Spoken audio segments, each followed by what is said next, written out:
Hello everyone, आज है 1 अक्टूबर और आज इस वीडियो में हम बात करेंगे जेपी पावर के बारे में। देखिए, 7.5 रुपए के आसपास ये शेयर ट्रेड कर रहा है और फ्राइडे को हमें यहाँ पर तेजी भी जरूर देखने को मिली है। और वीडियो में हम डिस्कस भी करेंगे कि जो कंपनी लगातार टूटती जा रही है, बीच बीच में बाउंस बैक भी दिखाती है, उस पर भरोसा कर सकते हैं कि नहीं, या फिर ये स्विंग ट्रेडिंग के लिए ही सही रहेगा। तो देखो, वीडियो को शुरू करो उससे पहले अगर आपने अभी तक चैनल को सब्सक्राइब नहीं किया है तो प्लीज़ अभी इसे सब्सक्राइब कर लीजिए, क्योंकि आगे भी बहुत सारे वीडियोस हैं जो आपको काफ़ी ज़्यादा हेल्प करेंगे। तो जेपी पावर अगर आप देखो तो 7.5 रुपए के आसपास और एक महीने में अभी 12% तक टूट चुका है। आप देखो तो लगातार ये टूट रहा है 9 रुपए से। और जो तेजी हमें फ्राइडे को देखने को मिली थी, वैसी तेजी बीच बीच में हमें देखने को मिल चुकी है। एक दिन की तेजी बीच बीच में भी जरूर आई है, लेकिन वो लगातार नीचे की तरफ टूटा ही है उसके बाद। तो एक दिन की तेजी पर पहली चीज तो ये कि मैं भरोसा नहीं करूंगा। अगर पिछले एक साल की भी अगर हम बात करते हैं तो 69% का ग्रोथ जरूर है। शेयर 4 रुपए के ऊपर था, लो जो था वो 4 रुपए का था। रफ्तार इसने बड़ी पकड़ी थी, 10.5 रुपए तक गया, टूट के बिखरा था ये, वापस 6.5 पर आया, वापस तेजी देखिए, वापस टूटा, तेजी देखिए, वापस ये टूट रहा है। देखो, हमें समझना होगा कि जब तेजी आ रही थी ना, तो वो दौर था जब कोई भी शेयर जिसके पीछे पावर लगा था ना, वो भाग रहा था। 50 पैसे का ये शेयर था कोविड के वक्त, ठीक है। उसके बाद ऐसी रफ्तार भी इसने पकड़ी थी कि ये 10 रुपए से आसपास भी गया था, लेकिन टूट के हमेशा बिखरता हुआ उसके बाद हमें नजर भी आया है ये शेयर। जब भी बड़ा बाउंस बैक इसने किया है, ये नीचे की तरफ टूटा है। तो पहली चीज तो ये कि जो तेजी आ रही है उसके ऊपर मैं एकदम से भरोसा नहीं कर सकते हैं, क्योंकि हर बार ये उसके बाद टूटा ही है। लेकिन हाँ, ऊपर की तरफ बढ़ता जरूर जा रहा है ये शेयर। और हमें ये भी मानना होगा कि देखो, जो पिछले 2 साल थे ना, तब भैया पैसों की बहुत ज्यादा पंपिंग करी गई थी। और यही वजह, और जिसके पीछे पावर लग रहा था ना भैया, वो तो आसमान की तरफ भाग रहे थे। जेपी पावर की एक अच्छी बात यहां पर यह है कि जेपी पावर वेंचर एविसा floor alloy among successful bidder for commercial coal block. देखो, हम सब जानते हैं कि सरकार जो है वो कोल ब्लॉक का ऑक्शन भी कर रही है। उसमें से एक कोल ब्लॉक का जो ऑक्शन जो था, उनमें से एक जेपी पावर का जो वेंचर है उसने अक्वायर किया है। बांद्रा नॉर्थ कोल माइंस जो है मध्य प्रदेश में, उसको इन्होंने अक्वायर किया है, जो कि देखा जाए तो अच्छी बात है। और जेपी पावर को लेकर अगर आप देखोगे तो स्मॉल कैप शेयर जरूर है, 4,860 करोड़ के आसपास का इसका मार्केट कैप है। और वॉल्यूम काफी बड़ा है, 5 करोड़ से भी ज्यादा के वॉल्यूम एनएससी में थे और बीएससी में भी 2 करोड़ से भी ज्यादा के वॉल्यूम्स हमें देखने को मिले हैं। काफी बड़ी क्वांटिटी में शेयर ट्रेड भी हुए हैं और देखा जाए तो पिछले क्वार्टर्स में इनका 240 करोड़ का प्रॉफिट भी था। रेवेन्यू में बढ़ोतरी जरूर हुई है, जो रेवेन्यू 900 करोड़ के थे पिछले क्वार्टर में, वो अब 1800 करोड़ से भी ज्यादा के देखने को मिले, मतलब 2 गुना हो चुके हैं इनके रेवेन्यू। प्रॉफिट भी जो पहले 4 करोड़ का था वो 200 करोड़ का हो चुका है। अगेन मैं कहूंगा कि एक झटके में इस प्रॉफिट पर भरोसा करना भी थोड़ी बहुत जल्दबाजी होगी।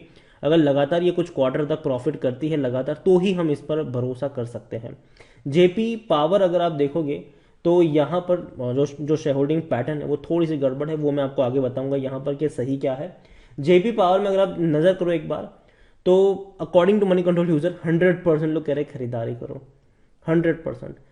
मैं अभी बाइंग की बात नहीं करूंगा, क्योंकि मुझे लगता है कि थोड़ा सा और वेट करना चाहिए, नीचे के लेवल पर खरीदारी के मौके बनेंगे। अब कहां पर बनेंगे उसके बारे में हम बात करेंगे आगे वीडियो में। तो यहां पर अगर आप नजर करोगे तो डेफिनेटली अप्रैल महीने में खरीदारी हुई जरूर है। डायरेक्टर के इमीडिएट जो रिलेटिव है उर्वशी गौर, उनकी तरफ से बाइंग हुई है और अंजलि जैन की तरफ से भी बाइंग हुई है। पहले 1 लाख शेयर खरीदे, फिर 2 लाख शेयर की बाइंग हुई, मतलब कोई बहुत बड़ी नहीं, लेकिन फिर भी हाँ, बाइंग जरूर आई है। सबसे अच्छी बात यहां पर यह कि इनके जो रेवेन्यू थे वो लगातार टूट रहे थे, लेकिन अब वो बढ़ते नजर आए। 2022 में 4,624 करोड़ के आसपास के रेवेन्यू हमें देखने को मिले हैं और अभी ये और बढ़ सकते हैं, क्योंकि पिछले क्वार्टर में 1,800 करोड़ से भी ज्यादा का रेवेन्यू हमें देखने को मिला था। और प्रॉफिट की जहां तक अगर हम बात करें तो कंपनी 215 करोड़ और 107 करोड़ प्रॉफिट दिखाया है पिछले 2 सालों में। अगर आप देखोगे तो प्रॉफिट में है, जरूर प्रॉफिट में है जेपी पावर। जेपी पावर को लेकर अगर आप देखोगे तो खरीदारी करने का सही मौका है, क्योंकि शायद ओवरबोर्ड जोन में नहीं है। रेड फ्लैग यह है कि प्रमोटर की बहुत सारी होल्डिंग गिरवी पड़ी हुई है, डिविडेंड तो पे कर ही नहीं रहा है, तो अट्रैक्टिव तो भूल ही जाओ। लॉन्ग टर्म में पैसा बल यहां पर बना ही नहीं है। देखो, देखने में 7.5 रुपए आपको सस्ता लगता है, लेकिन वैल्यूएशन वाइज देखे तो पी 45 का है, मतलब महंगा है। सेक्टर पी 27-28 का, तो डेफिनेटली आप महंगे कह सकते हो कि ये अभी जिस प्राइस पर ट्रेड कर रहा है वो पहली चीज महंगा तो है, ठीक है। तो यहां पर एंट्री नहीं लेनी चाहिए, और खास करके उन कंपनियों में जो पैनी स्टॉक है जिसमें दिक्कतें हैं, ठीक है। कुछ कंपनी होती है जो अपने पी रेशियो समझो जो सेक्टर पी से हाई पी पर ट्रेड करती है, लेकिन उनका जो पी रेशियो है वो जस्टिफाई भी करता है क्योंकि उनकी प्रोडक्ट उनका परफॉर्मेंस वैसा होता है, लेकिन जेपी पावर में वो नहीं है।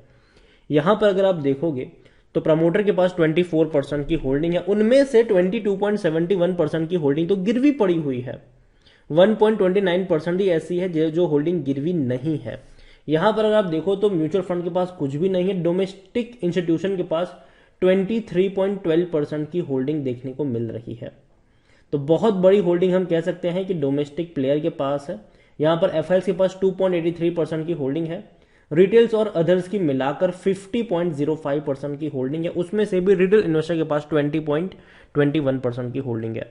अगर आप देखोगे तो ज्यादा खरीदारी रिटेल इन्वेस्टर्स ने ही करी है। सितंबर में अगर आप नजर करो तो प्रमोटर की 26% की होल्डिंग थी, आज घटकर 24 पर आ चुकी है। डोमेस्टिक वालों की 28% की होल्डिंग थी, आज घट के आ चुकी है वो 23% पर।